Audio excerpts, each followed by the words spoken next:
Okay, so this is my debut. This is my first time doing a debut, and my first time actually trying to properly write a character, so please be nice to me, okay? I'm good at making slideshows, though. I'm not so good at writing characters, because this is my first time doing it, seriously. And also, my dog's barking, so sorry if you can hear her. Her name is Yoshida Yusasayuki. She's 20 years old because she was born February 20th, 2005. Happy very late birthday to her, I guess. She identifies as a girl, but she's a hermaphrodite because all of her species are hermaphrodites. So realistically, they can pick their own gender. And also, they're born looking like tiny little baby rabbits, and then they grow human features later on in life. Like around the time they hit like 5 years old, that they're mostly developed as humans. She mostly does cafe stuff because she's the owner of a cafe in Fukuoka. Best friend is Yuri, owns a coffee shop with her. She's a co-owner and the waitress.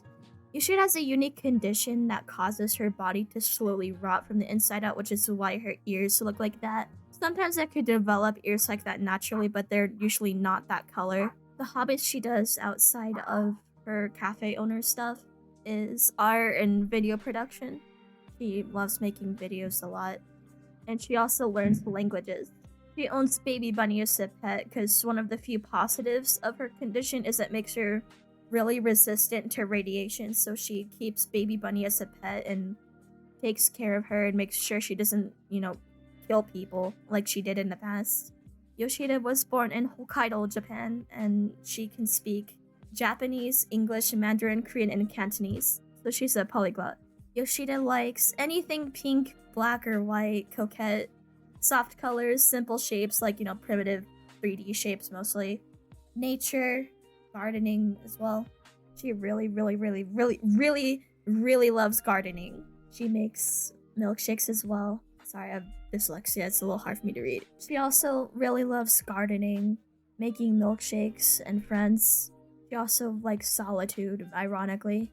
She loves boy bands and gacha games like Genshin. Her dislikes are her condition, Karen's, because, she works in a coffee shop. She has to deal with a lot of those. Physical contact, and her trauma being brought up randomly. Her crush is Koi Shimizu. Her siblings are Cappuccino, who's 14, and Yuba, who's 7. Her personality is unserious, sarcastic, curious, and protective. She's really, really, really protective of her siblings. And she's about middle class financially. And I kind of went a little hay with the coffee shop part. Also, most of these are subject to change because I'm still working on her lore, so.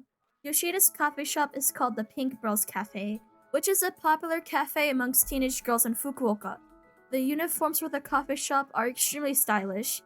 Pink shirts with a black collar, kitty hats, visual case styled hair clips, and fuzzy black leg warmers. Here. Shut up. This is what the outfits look like for her. Visual case styled hair clips and fuzzy black leg warmers. The name tag colors also show your hierarchy in the company.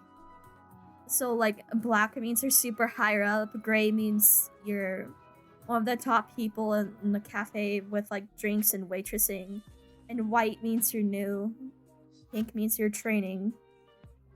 The color scheme is very calm and muted, not too different than the style she makes her videos in or the slideshow.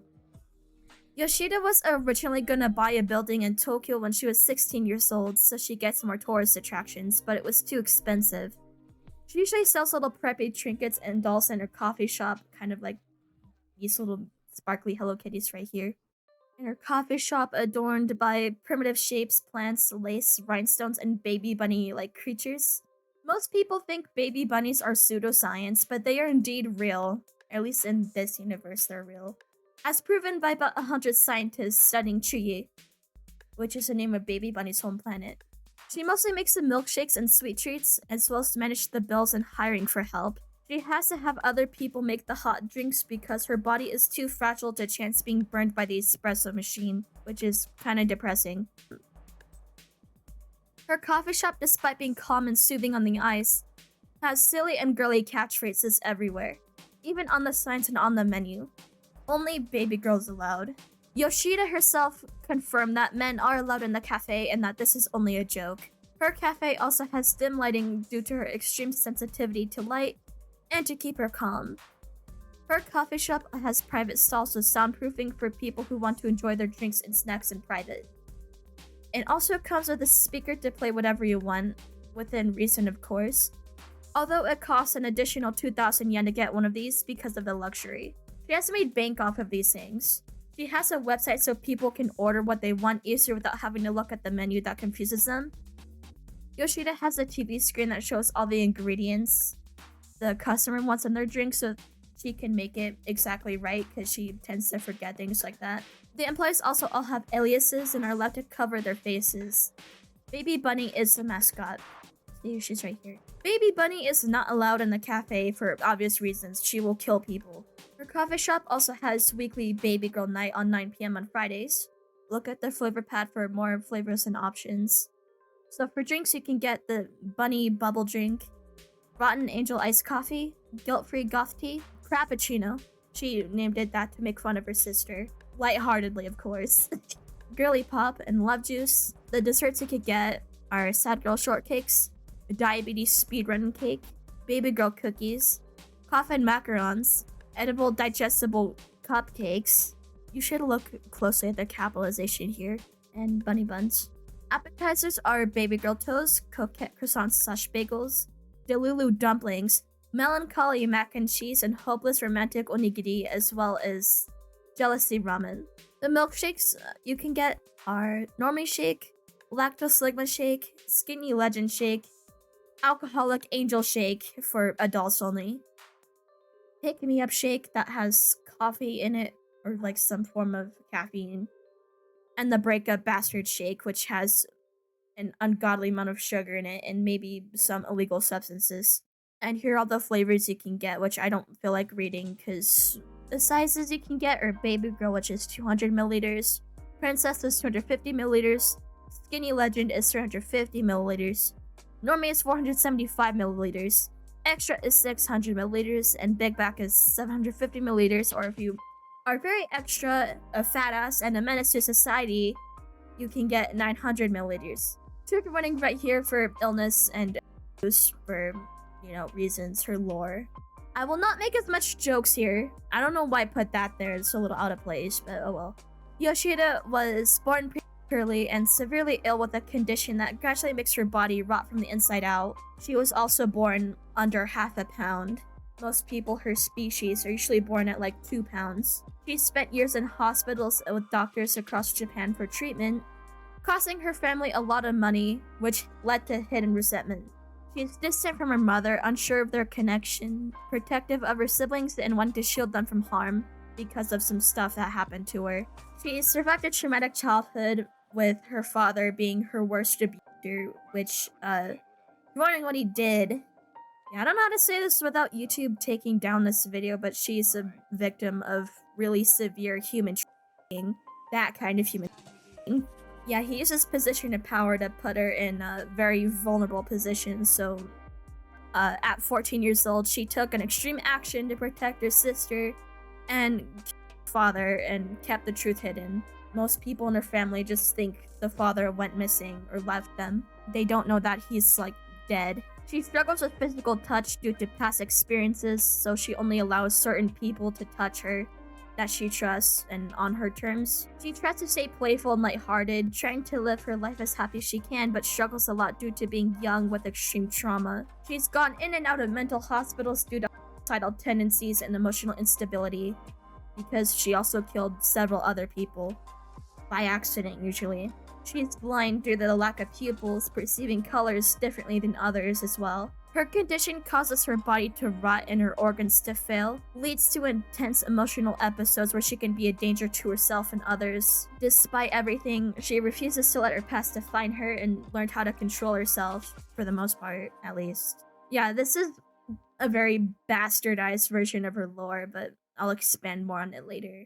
She owns a cafe in Fukuoka, as I said earlier, beloved for its cozy aesthetic vibe and also its super sassy titles on the menu. It's especially popular amongst teenage girls.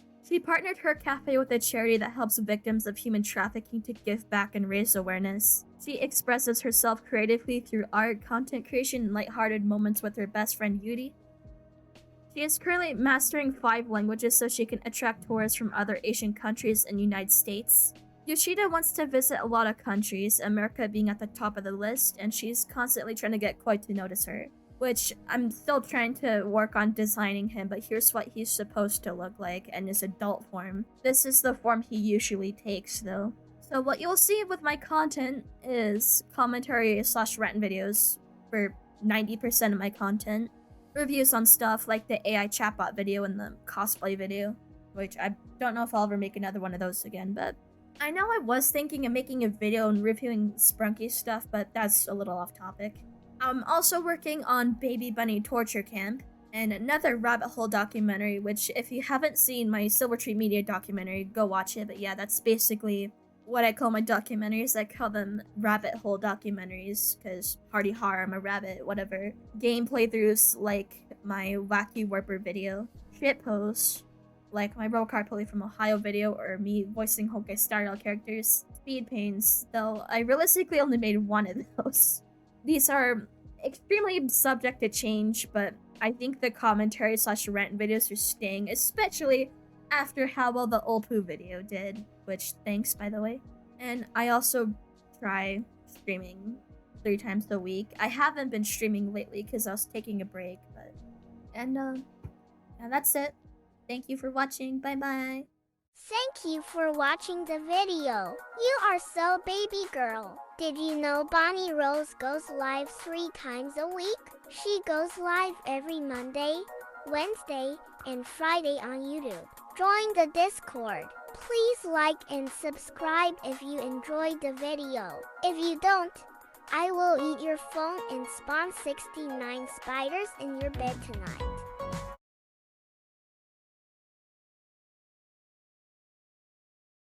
Ba-da-da-dum, ba-da-da-dum, ba-da-da-dum, da-da-dum, boom, ba-da-da-dum, ba-da-da-dum, da-da-dum.